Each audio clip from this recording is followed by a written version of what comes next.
Hello everybody and welcome back to my YouTube channel, The Bald Bombshell. Now today's video is definitely something that I've never done on this channel before, but then again I haven't done a lot of stuff obviously, and forgive me if I sound like stuffy or sick. I have been sick for the past week, homebound, bedbound. I got out the hospital a couple of days ago, and so I've just been home recovering from the flu or the cold or whatever. But that is not stopping me from making this video. Now, a couple of days ago, I saw a tour poster by Melanie Martinez floating around on TikTok, and I thought it was fake.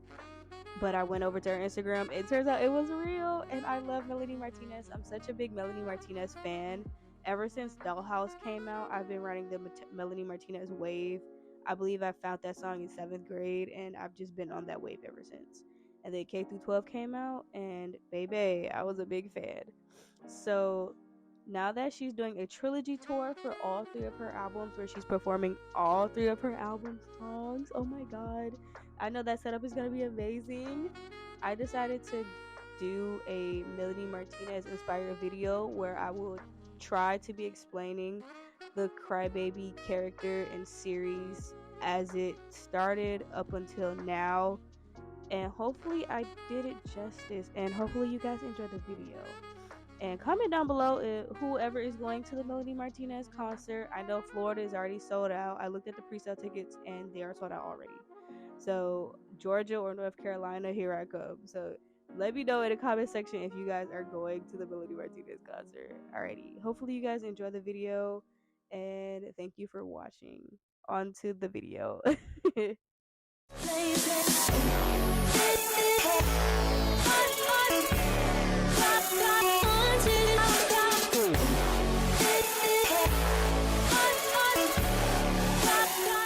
So, who exactly is Crybaby? Well, short answer, she is a fictional character made up by Melanie Martinez, who is an artist, that also represents Melanie Martinez's emotional side.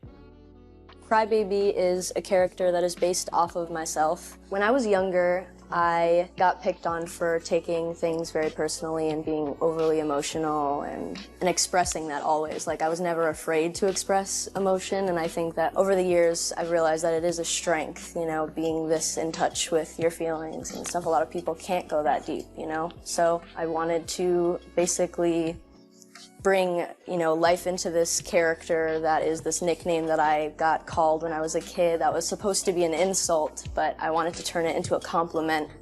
Although the Crybaby character is fictional, Melanie was able to make her feel real. She was able to give her a captivating story, her own emotions, and so much more. However, you have to remember that Crybaby is Melanie in a sense. So I do understand why Melanie ended up killing Crybaby in the Portals album, but we'll get into that later. Now, to give you guys a quick rundown of Crybaby the album, which is an introduction piece to Crybaby the character, it is the first studio album that Melanie Martinez released with Atlantic Records. It has a total of 13 songs on the album, starting with Crybaby, Dollhouse, Sippy Cup, Carousel, Alphabet Boy, which is my favorite song on the album, Soap, Training Wheels, Pity Party, Tag Your It with Milk and Cookies, Pacify Her, Mrs. Potato Head, and Mad Hatter. Crybaby is an introduction piece into who the character of Crybaby actually is. When Crybaby was born, she was very inconsolable. Even when the nurse was trying to calm her down by rocking her, she would cry very loudly, which caused her mother to cover her ears and grimace and call her Crybaby, which then led to her brother writing the name Crybaby on her birth certificate, cementing the name Crybaby. Crybaby is described as being a very emotional person because of how she takes things to heart. She wears her heart on her sleeve and her face, which can cause other people to assume that what they say actually bothers her. However, I don't think that's necessarily the case, because when people call her a crybaby as an insult, they name call her and taunt her, she doesn't let it bother her. I think it's more along the lines of a frustration cry than a sad cry. And because she is misunderstood, people around her tend to leave her, which does bother her because she doesn't necessarily have anyone by her side. She's technically all alone. Even her family isn't there for her.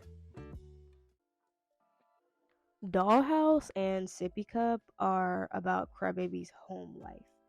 They show us what her family dynamic looks like, as well as what her parents' marriage looks like.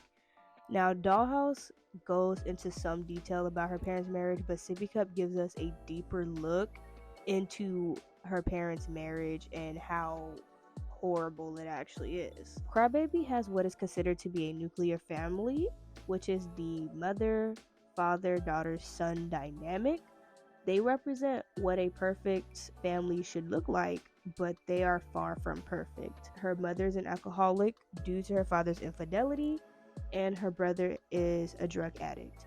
Now, I believe that her brother became a drug addict to deal with his family life, because I think that when he was growing up, he definitely saw some dark things between his mother and father, and so to cope, he uses drugs. Now, after Dollhouse, the brother is actually never seen again. So I am inclined to believe that he probably passed away due to his drug addiction. When other people are around, the mother has this need to look perfect. They want you to believe that they are the picture of perfection, just like dolls. However, once everyone is gone and the curtains close, the facade is wiped away as well. Crybaby does try to expose the true nature of her family to other people. However, nobody believes her because people believe what they see. However, this song is a representation of that. What you see isn't always what it is. Sippy Cup represents the death of Crybaby's innocence and the obsession with appearances. It tells a tale of illusion, insecurities, infidelity, and murder. It also shows us what happens behind closed doors with her family. In the video, Crybaby's mom can be seen walking around in a daze, drinking, and as she passes out on the kitchen floor, she looks at her ring and starts questioning her marriage. In Dollhouse, it is revealed that Crybaby's father is constantly cheating on her mom, and her mother is aware of this fact. And to deal with it, she drinks. His infidelity is what caused her to start drinking in the first place, because the father is aware that his wife knows about his infidelity and he does feel guilty about it. He buys her jewelry, but that doesn't really stop him from cheating. In the video, when Crybaby's dad comes home with an unidentified woman, Crybaby's mom actually catches them and confronts them. Now, her mother is obsessed with appearances and illusion, and once she actually sees for herself his infidelity, she can't handle it and ends up killing them both. Crybaby is awake when the murder happens, and she actually ends up finding the bodies on the kitchen floor. Now, her mother ended up chloroforming her and giving her a drug to make her forget what happened in a sippy cup. Now, I did have my suspicions that Crybaby died.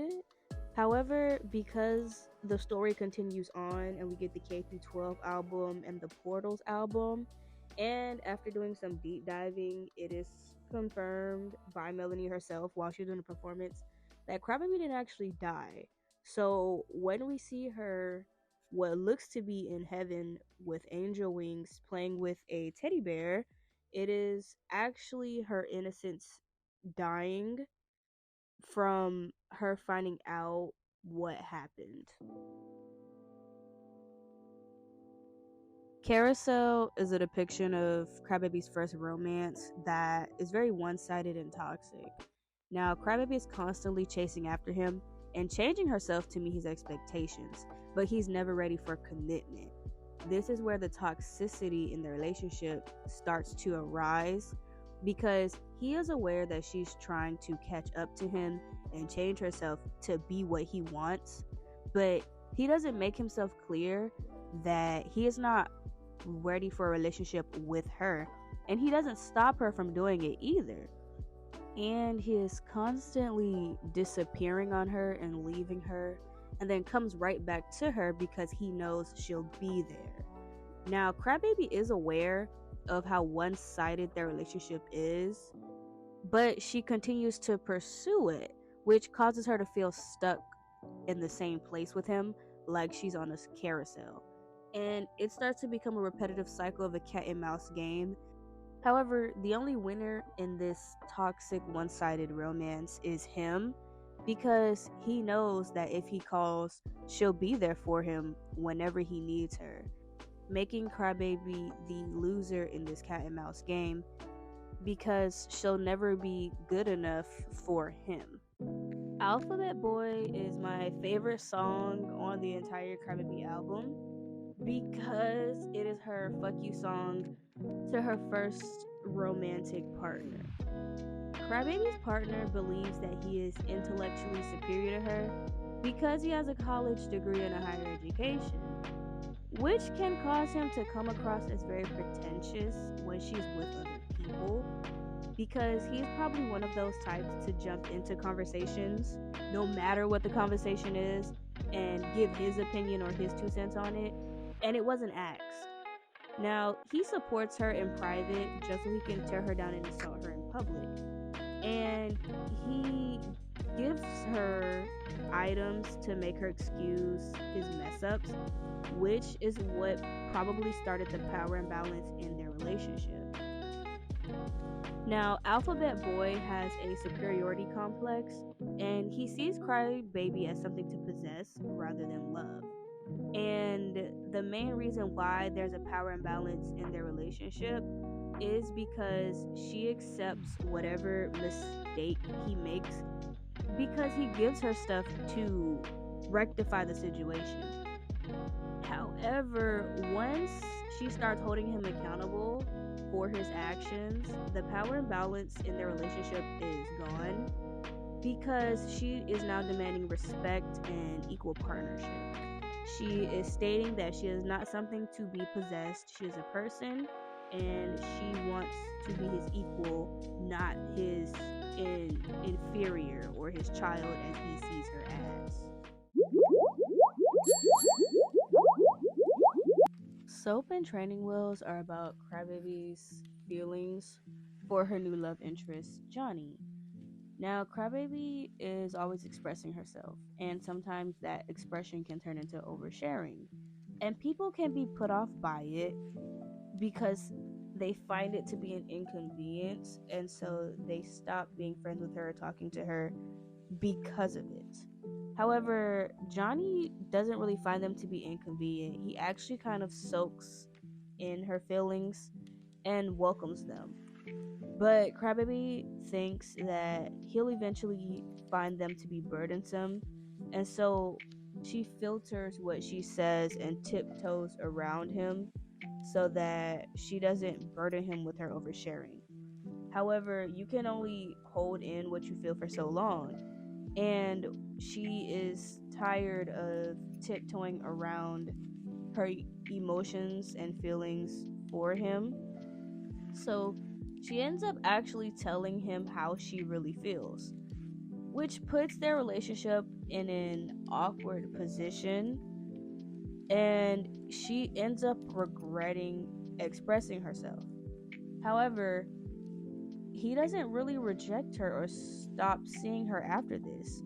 It's more along the lines of he is apprehensive about being in a fully committed relationship with her, but he's not against it. He's just taking his time because he's inexperienced with dating. And Crybaby is aware of this, so she's much more patient with him and helps him through everything because she has experienced firsthand how much it hurts to be in love or to be hurt by the one that you love.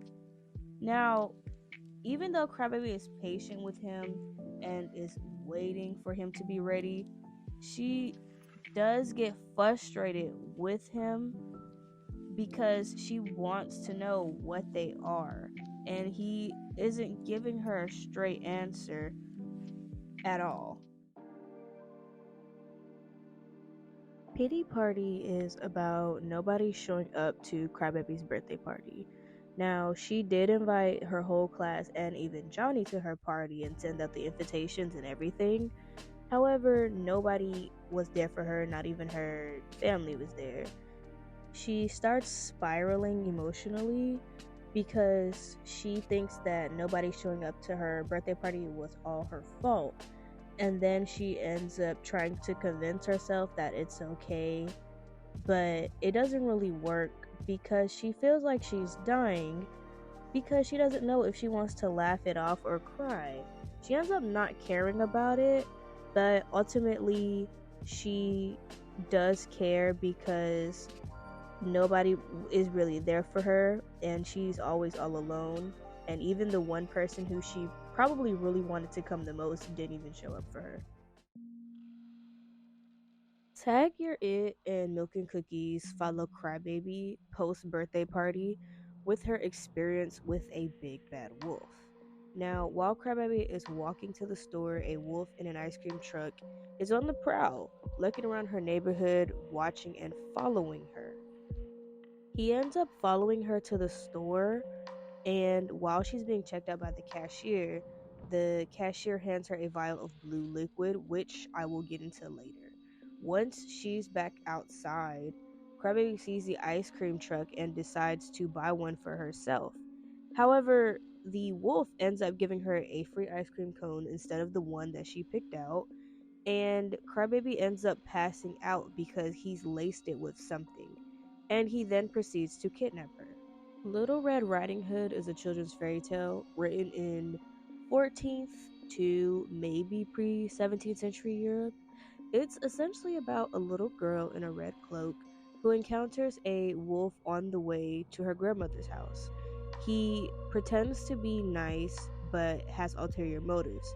He ends up tricking her into giving him the directions to her grandmother's house, and he is able to distract Little Red Riding Hood so that he can get to the house first. Once he is there, he devours the grandmother and then he ends up devouring Little Red Riding Hood. The lyrics for Tag Your It offer a much more graphic depiction of what happened between Crybaby and the Big Bad Wolf. The wolf has actually been watching Crybaby for a long time, and Crybaby is aware of his presence because he's approached her before, attempting to lure her in with candy. Although she's declined his offers, he continues to pursue her, seeing her as the perfect victim. He is essentially obsessed with her. It's like he just has to have her. And when he sees the opportunity to take her, he ends up doing so, following her one day and eventually chasing her down when she runs away from him until he catches up to her and subdues her. She does fight back when he catches her and she realizes what's happening, and she screams for help, but nobody is coming to her rescue. Now, there's a minor character that I would like to talk about really quickly. It is the cashier lady with the blacked out eyes in the Tag Your It video, because she's kind of essential to the Milk and Cookies song. Now, in the music video for Tag Your It, the lady that works at the front counter at the store gives Crybaby a vial of blue liquid, which turns out to be poison that Crybaby uses later to escape. And it's assumed that she knew the wolf was chasing after Crybaby, which is why she gave her the poison in the first place. Now, her eyes can represent a bunch of different things, but ultimately it's decided that her eyes are her magical abilities, kind of like a foresight. Because how else would she know the wolf was chasing her? And why would she give Crybaby poison if she didn't know something bad was going to happen to her? Milk and Cookies is the continuation to Tag Your It. Now, Crybaby is being held captive by the wolf in his den, and she can't stand it anymore. Now, when she wakes up, there is a note on the fridge for her to make cookies for him by 3 o'clock, or else something bad is gonna happen.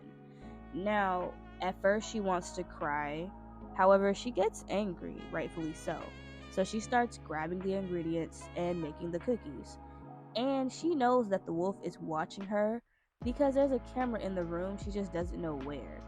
Now, when she gets up to grab something, a bottle of poison that the cashier gave her falls out of her jacket, but she gets so lucky at this part, especially when she starts to formulate her plan of escape, because somebody called the wolf while she puts poison in the cookie batter, so he doesn't see her lace the cookies with poison. So to him, it's just normal cookies when he walks in.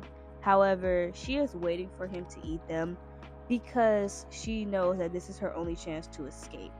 So when he does come in the room and he does eat the cookies, he starts to choke on the poison and ends up dying on the floor, allowing her to actually escape. Pacify Her is where Crybaby starts to embrace her insanity after the whole ordeal with the wolf and with Johnny and her previous lover. Now, she doesn't really care anymore about anything because she's so numb to everything, especially to love, that she just starts to become a homewrecker and she just gets love where she can. Now, in the video, we see a blue boy walking into a playpen with his girlfriend, and we see that Crybaby and the blue boy take a liking to each other. And Crybaby starts to entice him in a way where he just can't really look away from her. She just has his attention.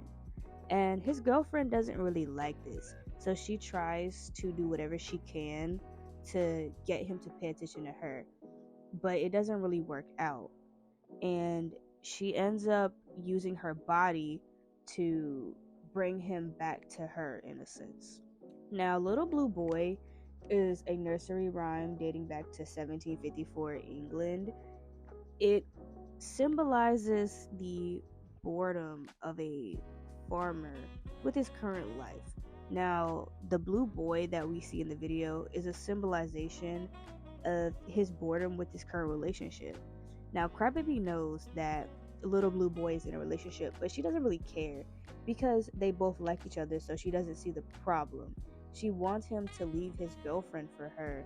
However, he doesn't want to leave her. Even if he doesn't love her, their relationship is purely transactional. He stays because she gives things to him that Crybaby doesn't, and it ends up leaving her alone again in the end. Mrs. Potato Head is about women changing themselves to fit the Hollywood beauty standard through plastic surgery. Now, there is an expectation for women to look or be a certain type of way, and cinema has really placed an emphasis on that beauty standard. And now that social media is very prevalent in everyone's lives, it has become more common to see a specific standard of beauty, and it does cause women to look at themselves and think, why don't I look like that? Especially like younger teenage girls, they see a specific type and they want to be that type. Melanie was able to capture that in this song. Now, in the video, we see Crybaby watching commercials about how to achieve perfection with dieting pills and wigs. And this causes her to look at herself, and this is where we see her start to break down because she doesn't see herself as beautiful in her own skin, and she wants to change how she looks to fit the commercial type of beauty. Now, Mrs. Potato Head is a very popular children's toy where you can mix and match different features on a potato head. Mrs. Potato Head in the video is a very beautiful woman who's in a relationship with Mr. Potato Head, and he wants her to change herself completely for him. I feel like he gives her gifts and uses those gifts as a way to get what he wants. And because she accepts them, she feels like she can't refuse him. And she does love him, so there is that imbalance of power in their relationship as well. Now, when they go to the consult together for plastic surgery, we see him consulting with the nurse or the doctor about what he wants done to her face. He wants it completely changed, and he wants her body to be changed as well so it can fit the idea of perfection that he has. Now, once she's out of surgery and she's recuperating, he ends up cutting her hair to what he thinks is best for her and her new look. And once they take the bandages off, we see him completely unsatisfied with how she looks. And when she sees herself, we can see her start to break down and regret everything that she's done to her face and to her body and everything. And he tries to fix the situation by giving her a wig and telling her that she looks fine and consulting her. But in reality, she has completely changed her face and her body for him, just for him to leave her in the end for a different woman. She can never get how she looked back. And this is where we see Crybaby again accepting who she is and start to actually love herself a little bit more, because she knows that changing herself won't fix the insecurities, especially if you change them for somebody else. Mad Hatter, which is a play on Alice in Wonderland, is where we see Crybaby finally fully accept and embrace herself for who she is. She no longer cares what anyone else thinks of her and accepts the chaos within herself, refusing to be different or normal for anyone else ever again. Now, some minor characters that show up again are the cashier from Tag You're It and the nurse from the first song, Crybaby. Now, at the end of Mad Hatter, Crybaby has blacked out eyes just like them, signifying that her supernatural abilities have awakened or manifested themselves. And I feel like the cashier and the nurse are there to help guide her through her transition. Now, fans speculate that the cashier and Angelita, which is an important character for the K-12 album, are the same person, and I don't know if there's some truth to it. I personally don't think they're the same person. I think that they are actually different people. I just think that the cashier is more so a guide rather than her being Angelita herself. Well, that is it for the video, guys. Thank you so much for following along and watching. Don't forget to like, comment, and subscribe on this video. I will see you guys in my next video. Hopefully, I'll have the K-12 album done next. This one took me a month to finish, so hopefully I get it out in time to do the next one. But that is it. Thank you guys so much, and comment down below if you're going to the Portals tour, specifically in Georgia, because I cannot wait and I'm so excited. All right, thank you. Bye, guys.